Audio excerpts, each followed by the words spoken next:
Hey guys, it's your Frozen 2 fanboy 2004 here, and welcome back to another movie review. I'm sure y'all have been waiting for me to actually review this movie ever since back in July when I did my MCU Phase 4 review leading up to Thor: Love and Thunder. Uh, there were two MCU films that I didn't get to review. Eternals, which is arguably the most underrated superhero film ever made, the most underrated comic book movie ever made. And Spider-Man No Way Home. And so this is the movie I'm actually reviewing today with the release of the Spider-Man No Way Home extended cut. I saw the extended cut in theaters last Sunday. I just didn't really talk much about it on YouTube for I don't know why, but I was able to talk about it on Instagram but not YouTube. But yeah, so now it's time for me to talk about Spider-Man No Way Home. Not only am I reviewing the extended cut, but this is a legit this is the legit review of Spider-Man No Way Home, the movie itself. So Spider-Man No Way Home is the third installment in the Spider-Man Home trilogy, the Tom Holland Spider-Man trilogy, and tells the story of Peter Parker whose identity has been revealed as Spider-Man by Mysterio, and so like Spider-Man has been having a trauma like in crisis and his life crisis lately, and so he asked Doctor Strange for help to cast a spell in order to make everyone forget that Peter Parker is Spider-Man. But then the spell goes wrong, and then Peter Parker Spider-Man faces some villains who came into the multiverse, and they must fight to put the villains back. So yes, Spider-Man No Way Home. I'm sure everyone's familiar with like how this movie is. Many people, yeah, this is one of the most raved superhero film alongside Endgame, and some people even say this is better than Endgame. In fact, a lot of people I know say this is better than Endgame. And yeah, Spider-Man No Way Home is has got a lot of people hyped and some skeptical because it's nostalgic. It's bringing back the villains, and it's been rumored to bring back Toby and Andrew's Spider-Man, and so a lot of people may have been worried about it because I don't want you to talk negative, so I don't really want to change my gotcha face. But yeah, I was definitely hyped for Spider-Man No Way Home, but for some reason I hardly really put this as my most anticipated. Like, Eternals was actually my most anticipated MCU film. This it was either this or Eternals that was my most anticipated MCU film of 2021, and yeah, and but after seeing the second trailer, it was clear that this was my most anticipated movie. Like, most anticipated Marvel film, and I absolutely love the idea of trying to bring back these villains and try to capture our nostalgia. But I trusted Marvel that they were not going to pander it to us, that they're not gonna pander nostalgia us as hard as possible, and they're actually gonna make a legit a great Spider-Man film. Yeah, I actually grew up with Spider-Man. Spider-Man is a part of my childhood. I read the comics before. I saw the Amazing Spider-Man films in theaters, and even though I did not like the Amazing Spider-Man, it still didn't change the fact that Spider-Man was a huge part of me, and and one thing I really wanted from Spider-Man is to like having like be in the MCU and be with Iron Man, because both Spider-Man and Iron Man were my two favorite heroes of all time. I have a photo of me posting both having both Spider-Man and Iron Man pose at the same time, and so that was like back in 2014, I think, 2013. And yeah, so like I was so happy when I heard that they were bringing Spider-Man in the MCU. That was like a childhood dream come true for me. And Spider-Man Homecoming may not be the best, but it absolutely feels like a dream come true for my childhood. It's like a love letter for my childhood, for like wishing to have Spider-Man join the MCU. Yeah, I remember, like, yeah, I was like asking my dad if Spider-Man like is MCU, like something like that. I forgot like how I asked, but then my dad's like, Spider-Man is not, it's not the MCU. I was like, are you serious? But again, now he is. And now we've actually reached the third film in the Spider-Man franchise. And my love for Spider-Man has just grown and grown and grown. Like, ever since that Into the Spider-Verse came out. And Into the Spider-Verse was absolutely was a revolutionary in Spider-Man. It was a revolution of the Spider, not only the Spider-Man, but with the multiverse story, as well as Spider-Man and the Spider-Verse was the best Spider-Man movie ever made back then, and no one even expected it to be like one of the greatest animated films of all time, and it is one of the most highly praised anime films ever made. Spider-Man Into the Spider-Verse was an absolute classic, and Spider-Man Far From Home is probably the most underrated Spider-Man film. I've heard a lot of people at Redbox say it's garbage. It's bad. It's one of the worst Spider-Man films. But I don't care. Spider-Man Far From Home, it's amazing. I absolutely love it to death, and I actually like it better more than the Sam Raimi's trilogy. Yeah, I think it is a better Spider-Man sequel than and Sam Raimi's Spider-Man 2. Please don't hurt me. And speaking of Spider-Man 2, Spider-Man 2 was the Spider-Man movie I actually grew up with, and it's been my favorite Spider-Man movie until 2018. And yeah, so Spider-Man 2 is a film that holds a special place to me, even though I think there are better Spider-Man films. So yeah, so after seeing No Way Home in theaters for myself, all I gotta say is that this movie was absolutely worth the hype. I absolutely love this film, and this is definitely my favorite superhero film of all time. In fact, this is the greatest comic book movie of all time. Period. And this is my third favorite movie of all time, behind Frozen 2 and No Time to Die. They'll always be my two favorite movies of all time. Maybe No Time to Die could get topped as my second favorite movie of all time someday, but we'll see. But yeah, I don't think this will stay as my favorite superhero film forever.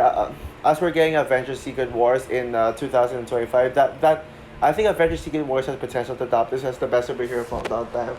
Maybe Thunderbolts could be on par. I'm not sure about Thunderbolts, but maybe. But yeah, with all that said, Spider-Man No Way Home is just a brilliant masterpiece. Yeah, and I'm glad that many people praise this. It could have I was worried that people were gonna be divided on this one, but most people love it, and call it one of the greatest superhero groups of all time, and it absolutely delivered. In fact, funny enough, most of people's skepticism with this film came to ended up being in Multiverse of Madness. Like everything people were concerned about this film, actually ended up being their complaints with Doctor Strange and Multiverse of Madness. Even though Multiverse of Madness is such an underrated film, I don't get the hate. So yeah, now it's time for me to dive into why No Way Home is so good. And I want to get myself organized. I don't want to keep messing things around. Otherwise, I'm going to have to keep re-recording this. So yeah, I'm going to be talking about this film per act. So yeah, now let's get into the three acts. I think we can all agree that the first act is the weakest part of the film. It definitely gets better from there, but I still think the first act is great. I don't think it's a mess like what everyone says it is. Yeah, so what works about the first act is that we actually get to see Peter's midlife crisis after Mysterio reveals Spider-Man's identity. Yeah, we see everyone hating on everyone, trashing Spider-Man, everyone bullying Peter Parker, and everyone yeah, I'm sure you know what I mean. But and Spider-Man Peter really had enough. He just wants a normal life until everyone goes against him. So, and what's worse is that he doesn't sorry, he doesn't get accepted to college. Him, MJ, and Ned. Yeah. Even the Spider-Man controversy has affected MJ and Ned's life as well, because the trio have are they got rejected from college, just because Peter Parker just because they're friends with the Spider-Man, which is really sad. I feel really bad for Peter Parker, going through sometimes yeah, I'm sure I can definitely rate the Peter Parker. That's one thing I love about Spider-Man. He's just he's just such a relatable character, especially Tom Holland's Spider-Man. He's been relatable in all three Spider-Man films, Tom Holland Spider-Man films. I've always related to Spider-Man. Related to Spider-Man, for example, in Far From Home, I'm always in both Homecoming and Far From Home, I've been able to keep secrets from others. I kept secrets on who I have a crush on in school, but then that person would someone would find out my secret without me telling them. Yeah. That's one aspect of Peter's relatability. And speaking of which, yeah, Tom Holland is definitely my favorite Spider-Man. Spider-Man Far From Home it is when I started to call Tom Holland the best Spider-Man, with the Spider-Man Far From Home. With Homecoming, I thought that Tom Holland wouldn't top Tobey Maguire, but somehow it managed to with the sequels, and especially this one. And And yeah, so of course, we get to the bridge fight at which wraps up the first act. Yeah, the bridge fight is definitely epic. Which, although in my opinion, the bridge fight is probably the weakest action scene in my opinion, because we already saw this um bridge fight scene from the trailer. So it's not really that mind blowing, but it's still really awesome. I still really enjoy the scene. And then we also meet Goblin and Lizard, which yeah. By the way, one thing I really love is that like seeing the villains share their experience with fighting Spider-Man. I actually love seeing the villains their chemistry, like, and like what I said, how they fought Spider-Man. And then and that pretty much starts the second act with the Spider-Man fighting Electro and Sandman. Yeah, that's a really cool fight scene. I absolutely love the suit. I wish they used more of that black suit. I'm not sure if it's the Night Monkey suit, or I think it's the Night Monkey suit. That we saw in Spider-Man Far From Home. I believe yeah. Sorry, my bad.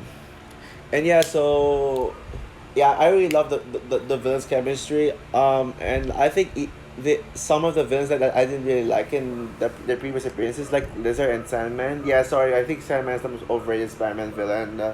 I really appreciate them both. And yeah, and one thing I also really love the Peter versus Doctor Strange fight scene. That was just really cool to see, like, the fight. And that was one of my favorite aspects of the film. That's one of my favorite scenes. I absolutely love the score of it.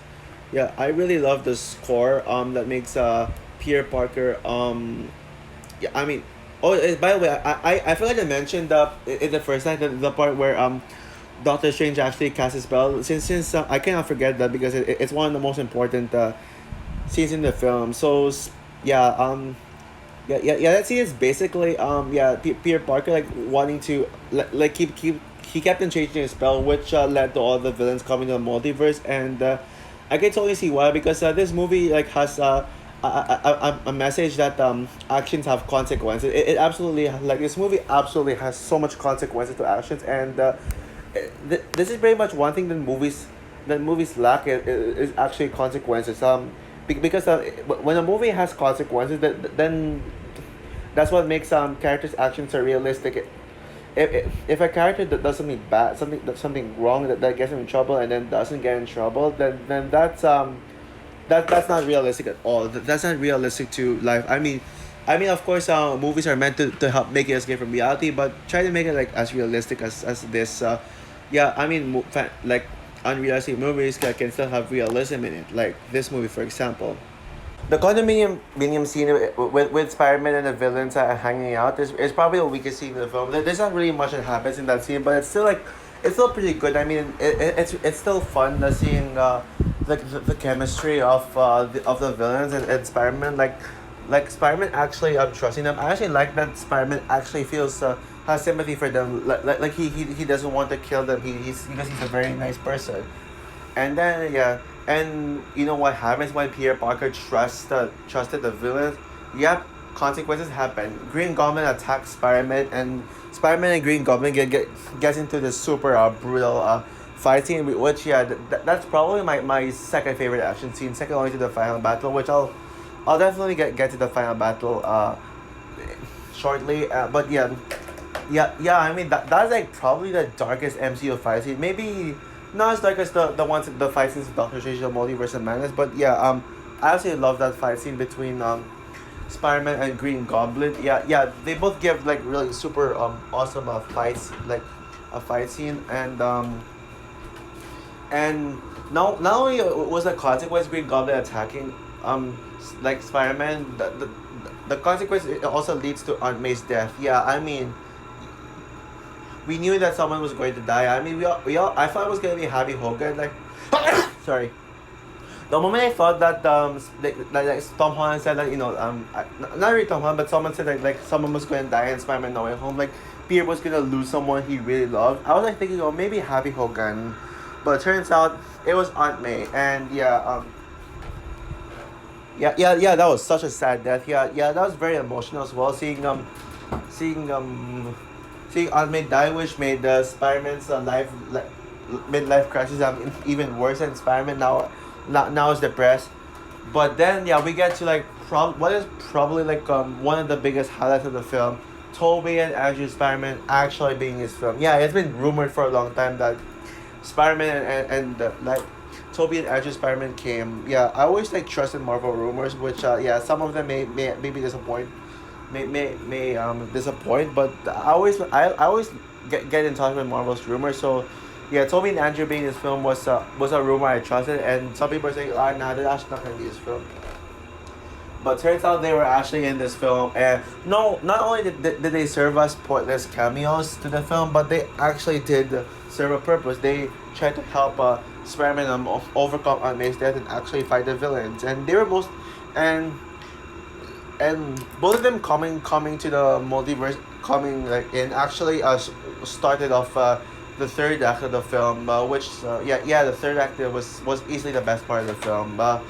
Yeah, they were both like in the entire third act, serving a purpose in the story. And yeah, Toby was great as always, but we already know that Toby was great. But honestly, I want to talk about Andrew Garfield's Spider-Man for a bit, because honestly, out of the three Spider-Man actors, Andrew Garfield is definitely the best of them all. Yeah, Andrew Garfield absolutely stole the show when it comes to the Spider-Man. I think the reason why they gave Andrew more than Tobey Maguire, because like what I said, we all know like how good Tobey is, so we didn't really need to give him a strong arm to make us appreciate him. But their goal, like the director and the writers, they want us to appreciate Andrew Garfield's Spider-Man more, because like how much flack Spider-Man, like Andrew Garfield's Amazing Spider-Man movies have gotten, which I don't like the Amazing Spider-Man 1, but Amazing Spider-Man 2, I absolutely defend Amazing Spider-Man 2. Amazing Spider-Man 2 is just really underrated. It's definitely the most underrated Spider-Man film, alongside the Spider-Man Far From Home. And yeah, yeah, both of them are just amazing. But yeah, I really like that Andrew Garfield Spider-Man actually wants to redeem himself. Yeah, he can't how do I say this? He still can't get over Gwen Stacy's death, and he wants to like redeem himself. He said he's been very cocky over the years, as yeah, after Gwen Stacy's death, and now he wants to do something about it, instead of like being a cocky brat about it. Yeah, and you know how he does it. He saves MJ. Yeah, he sees MJ as Gwen Stacy. Like, yeah, not yeah. He may have failed to save his own girlfriend, but he saves someone else's girlfriend, which is a really good thing, and probably the best thing that Andrew Garfield's Spider-Man does. And yeah, and yeah, the chemistry between the three Spider-Man is absolutely perfect. I absolutely love seeing them interact with one another, and they just like the villains. They both like share their experiences as Spider-Man, like share them fighting. And they talk about the villains who didn't really appear, like Andrew Garfield Spider-Man talks about Rhino, and Tobey Maguire is a Spider-Man that talks about Venom, and they both like didn't appear in Spider-Man Far From Home, Spider-Man No Way Home, and yeah, that was just a perfect interaction with them. And man, the final battle in this and the final battle is just epic.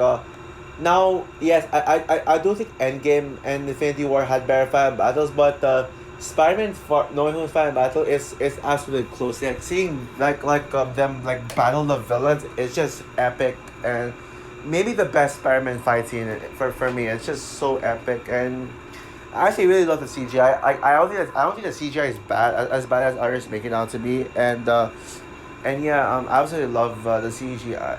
I think the CGI is great, even though it's one of the weaker aspects. Yeah, that's actually one thing that makes Spider-Man No Way Home unique, is that the writing of No Way Home actually tops the CGI. Every movie nowadays is basically CGI better than writing, but in this film it absolutely changes that.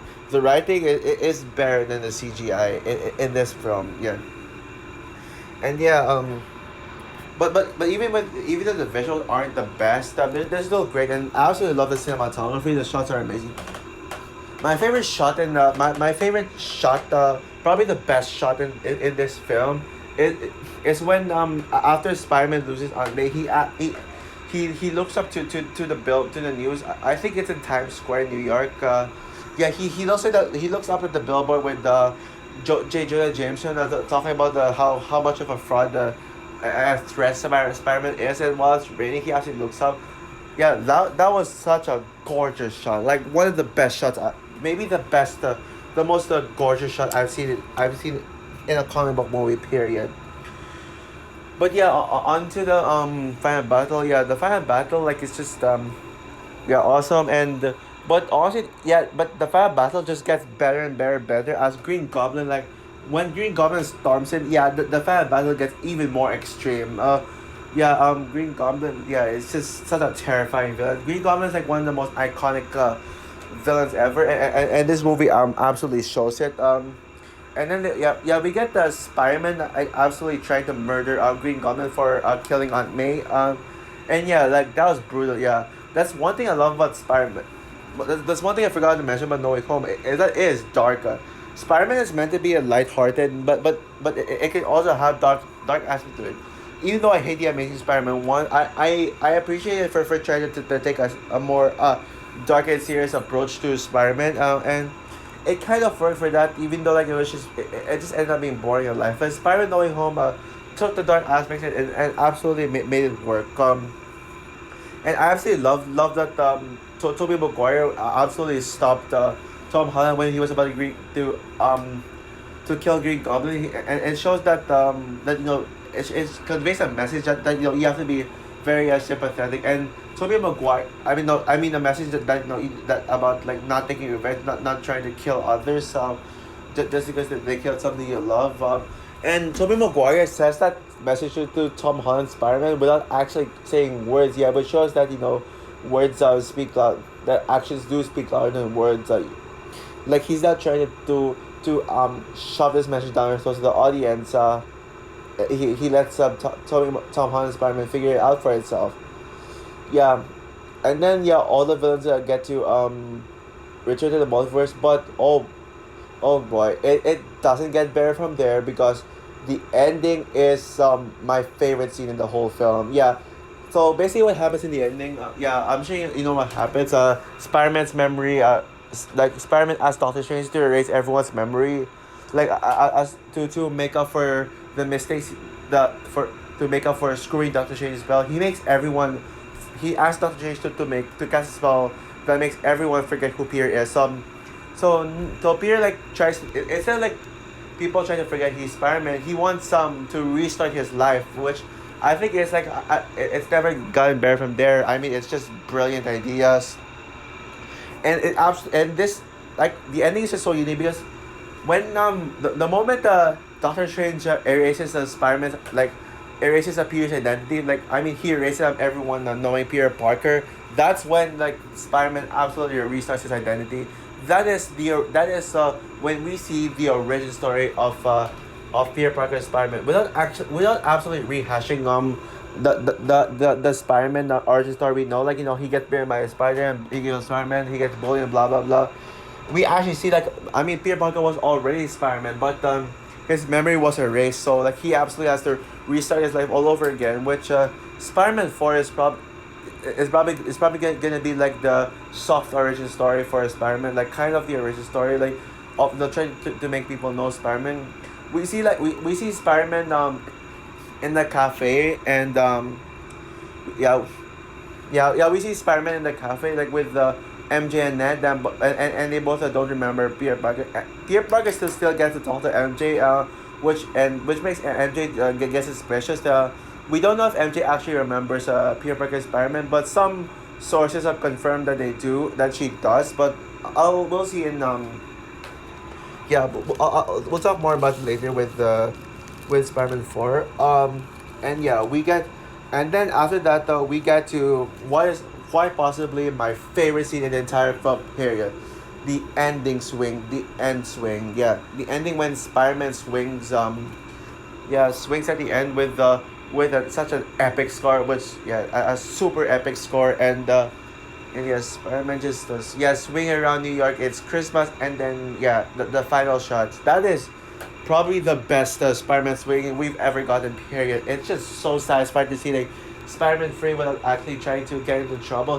He feels free without when no one actually knows his identity. Like, Yeah, and we actually see him freely swinging in the Nights of New York with and it was Christmas. Yeah, that ending is just I wouldn't change a single thing about the ending. Yeah, that is like how you actually subvert the expectations. Actually making us not knowing like what's gonna happen. So yeah, so so yeah. Now let's talk about the extended cut before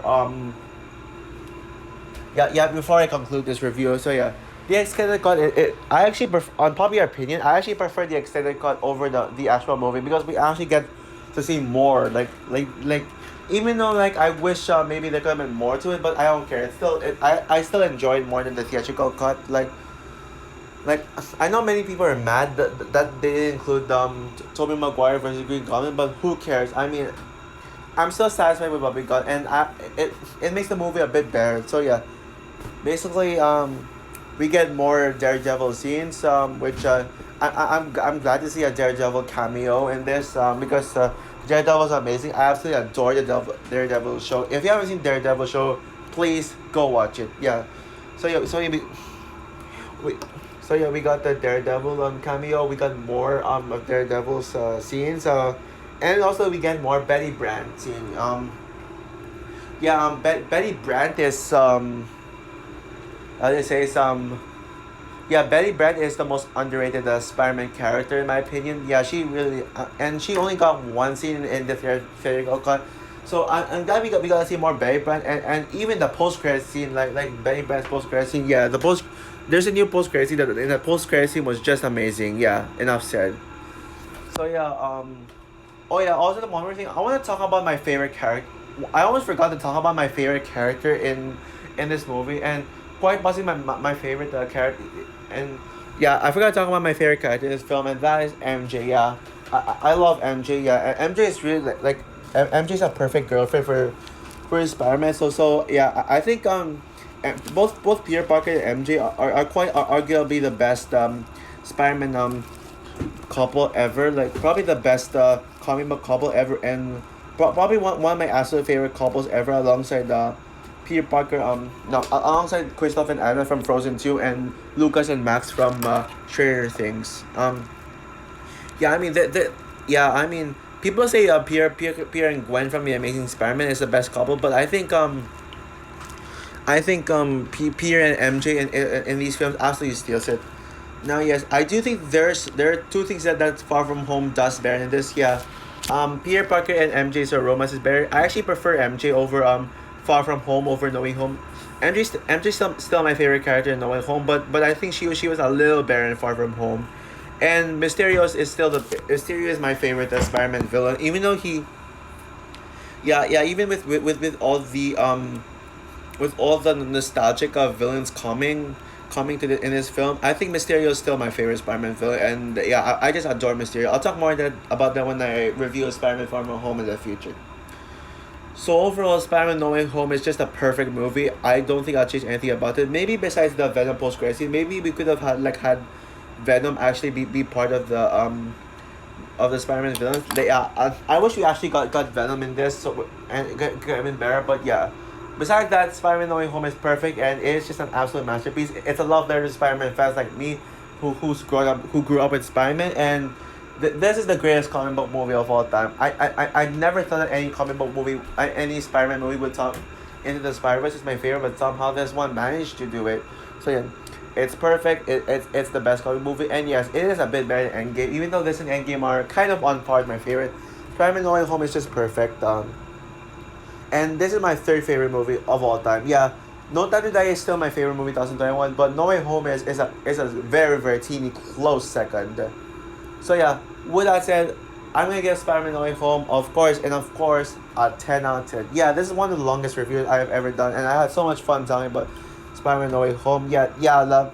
Thanks to the extended cut for actually making me do my review now. I was originally planning to review Spider-Man No Way Home on its first anniversary, but yeah, thanks to the extended cut for making me actually review Spider-Man No Way Home.